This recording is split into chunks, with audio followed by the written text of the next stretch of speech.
Bonjour, Maud Bréjon. Bonjour. Je voudrais qu'on revienne sur les débordements du week-end dernier liés à la victoire, en tout cas en marge de la victoire du PSG en Ligue des Champions. Il y a de nombreuses critiques aujourd'hui, notamment venant de l'extrême droite, qui considère que finalement l'État est un petit peu laxiste par rapport à ce qui s'est passé. Mais le gouvernement a décidé de hausser le ton, clairement, avec Gérald Darmanin, le ministre de la Justice, qui souhaite supprimer les peines de sursis pour toute agression envers un représentant de l'État. Est-ce que ça, c'est une proposition que vous soutenez ? Parce que Gérald Darmanin nous dit qu'en fait, les peines prononcées sur les premiers émeutiers les dernières heures ne sont pas à la hauteur. Est-ce que l'État est trop laxiste en France aujourd'hui ? Alors, d'abord, je rappelle qu'il y a eu un dispositif policier absolument extraordinaire. C'est 5400 forces de l'ordre qui ont été déployées le week-end dernier. Je salue le travail qu'ils ont fait. Ils étaient partout sur le terrain, à Paris. Ceux qui étaient présents ont pu le voir. Donc, je balaie ces accusations en laxisme du Rassemblement national. On est habitué à ces récupérations-là. Ouais. Mais la réalité, c'est que l'État a été au rendez-vous et a organisé correctement cette rencontre.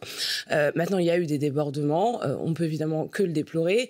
Il y a une réponse policière et puis il y a ensuite une réponse pénale. Elle est à la hauteur, cette réponse pénale ou pas ? Et c'est à ça que Gérald Darmanin fait référence.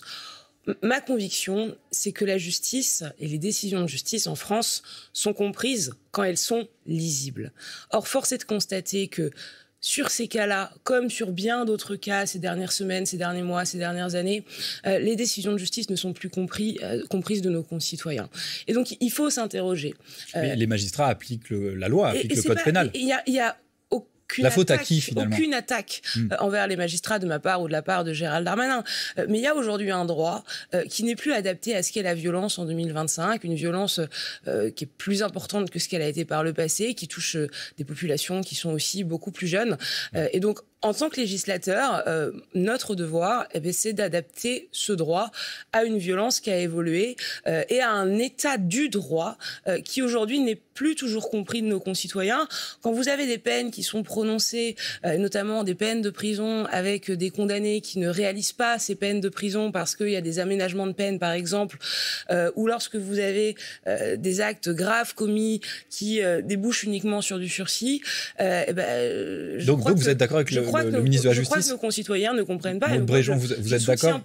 Je soutiens pleinement la proposition. Il faut supprimer les peines de sursis. Je soutiens pleinement la proposition de Gérald Darmanin. Je pense que, c'est une mesure de bon sens. Je pense que c'est une mesure qui permettra de rendre plus lisibles les décisions de justice et donc qui bénéficiera in fine à la crédibilité de l'institution judiciaire. Vous savez, moi j'entends chaque jour chez moi, Anthony, dans ma circonscription, des gens qui m'interpellent sur des décisions de justice dont ils ont entendu parler dans les médias et qui ne comprennent pas bien. Parfois, ils ont le sentiment que c'est trop laxiste. Moi, je ne suis pas de ceux qui disent que la justice est laxiste. La justice, elle applique le droit.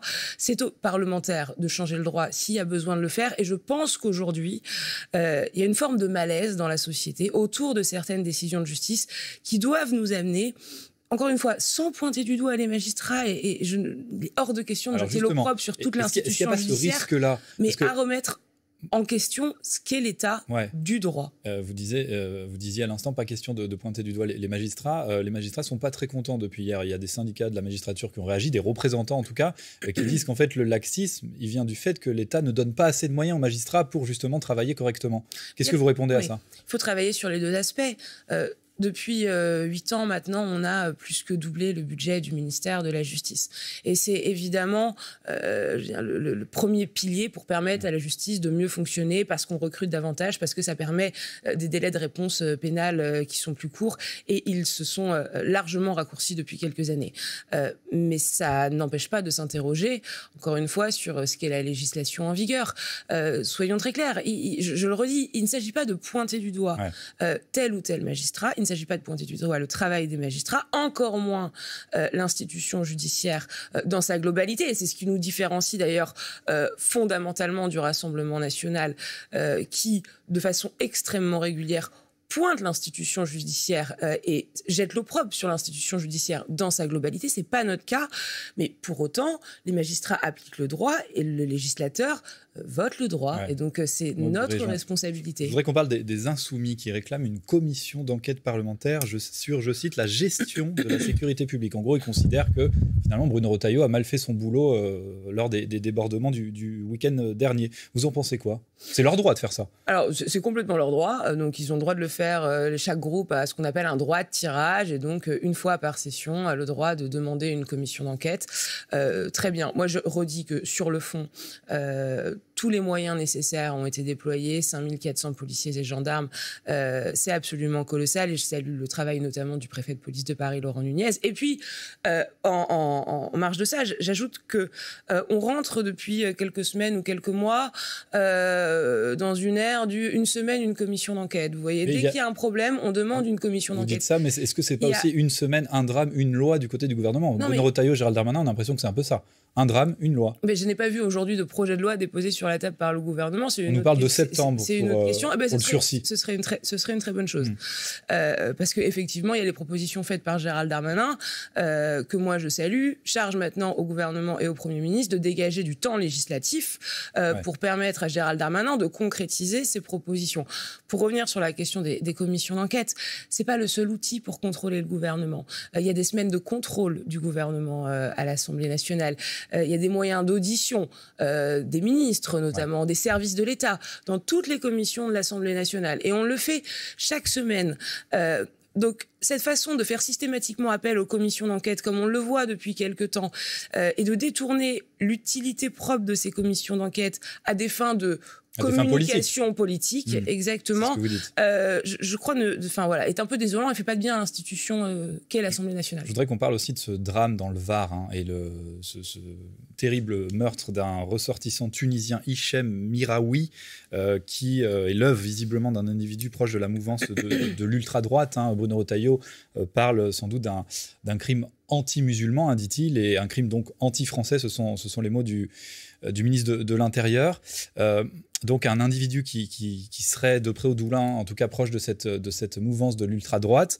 Est-ce qu'il ne faut pas aussi s'attaquer sévèrement à ces groupuscules de l'ultra-droite? Je ne fais pas de comparaison avec ce que fait Bruno Retailleau sur l'entrisme, par exemple, des frères musulmans, mais on voit qu'il y a un paquet qui est mis sur ce sujet-là. Mais sur l'ultra-droite, on entend peu le ministre de l'Intérieur essayer de dissoudre ces groupuscules, par exemple. On s'y attaque, et on s'y est attaqué depuis plusieurs années maintenant. Gérald Darmanin, quand il était ministre de l'Intérieur, a demandé la dissolution d'un certain nombre de ces groupuscules. Donc il y a une vraie menace de l'ultra-droite en France aujourd'hui. On ne fait pas de différence entre les différentes menaces. Ça ne signifie pas qu'elles ont toutes aujourd'hui la même résonance et le même impact dans la société. Et je me garderais bien de faire des hiérarchisations ce matin. Ce que je peux dire, c'est que ce qui s'est passé, évidemment, est dramatique.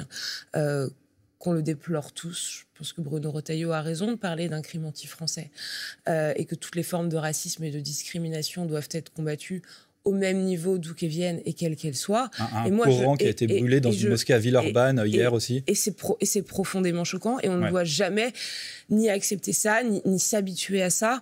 Mais personne ne s'y habitue, que ce soit le ministre de l'Intérieur, le gouvernement, le Premier ministre, les parlementaires auxquels j'appartiens. Et je le redis, depuis plusieurs années, on a voté un certain nombre de lois permettant de procéder à certaines dissolutions, à des contrôles qui n'avaient pas lieu avant. Il y a eu des demandes de dissolution qui ont été réalisées.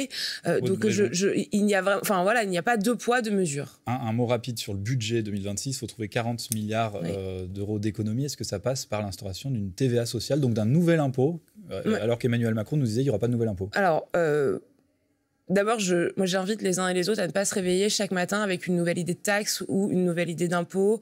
C'est une tendance qui fleurit ces dernières semaines. Je crois que les Français n'en peuvent plus. En tout cas, dans ma circonscription, les gens n'en peuvent plus, et par ailleurs, ils n'y comprennent plus rien. Vous êtes contre sur cette la TVA question sociale? De la TVA sociale en particulier, moi, j'y suis opposée parce que j'estime que c'est un impôt qui est en réalité très injuste. Une TVA sociale qui serait payée par l'ensemble des consommateurs, c'est payé autant par des cas de FUP qui sont très aisés que par des étudiants qui le sont beaucoup moins.